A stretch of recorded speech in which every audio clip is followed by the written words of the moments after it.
ඔයා ජිම් එකට බිගිනර් කෙනෙක්ද? ඉතින් බිගිනර් කෙනෙක් විදිහට ඔයාත් බලන්න ඔයා මේ මිස්ටේක් 4 කරනවාද කියලා. හරි. අපි එහෙනම් ඉක්මනට බලාගෙන යමු මොනවද මේ මිස්ටේක් 4 කියලා. පළවෙනි එක. ඔයා ජිම් එකට ගිහිල්ලා සතියක් දෙකක් යද්දිම heavy weight සෙල්ලම් කරන්න යනවා. ඉතින් ඒකෙන් වෙන්නේ ඔයාගේ ඉන්ජරි රිස්ක් එක වැඩි වෙන එක විතරයි. සෙකන්ඩ් මිස්ටේක් එක. ඔයා ජිම් ගිහිල්ලා හොඳට සෙල්ලම් කරලා රැට පැය 3-4 නිදා ගන්න. ඉතින් ඒත් එක්ක ඔයාගේ මසල් රිකවරි එක අඩු වෙන්න පුළුවන්. ඒ හින්දා මතක් කරලා අඩුම පැය 7ක්වත් නිදා ගන්න try එකක් දෙන්න. තුන්වෙනි මිස්ටේක් එක.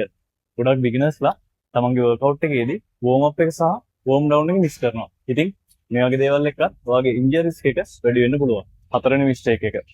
ඔයාලා කලින් වැරදි ටික හදාගත්තත් වැඩක් නැහැ. මේ වැරද්ද කරනවා නම්. ඉතින් ගොඩක් අය ජිම් එකට ගිහිල්ලා සෙල්ලම් කරලා නිදාගෙන මොනවා කරත් තමන්ගේ නියුට්‍රිෂන් ටික හරියට ගන්න නැහැ. ඒ කියන්නේ හරි මීල් එකක් ගන්න නැහැ. ගොඩක් අය තමන්ගේ ප්‍රෝටීන් ඉන්ටේක් එක කවර් කරගන්න නැහැ. මැක්‍රෝ මයික්‍රෝ නියුට්‍රියන්ට්ස් කවර් කරන්නේ නැහැ. ඉතින් මේ දේත් එක්ක ඔයාලට හොඳ ට්‍රාන්ස්ෆෝමේෂන් එකක් නම් බලා ගන්න වෙන්නේ නැහැ. මේ මිස්ටේක්ස් ටික හදාගෙන ජිගටම කන්සිස්ටන්ට් ජිම් එකට යන්න. ඔයාලගේ බොඩි එකේ හොඳ ට්‍රාන්ස්ෆෝමේෂන් එකක් බලා ගන්න පුළුවන් වෙයි. ඉතින් මේ වගේ ෆිට්නස් ටිප්ස් ගැන ඩේලි අප්ඩේට් වෙන්න අපේ ෆලෝ කරලා තියාගන්න.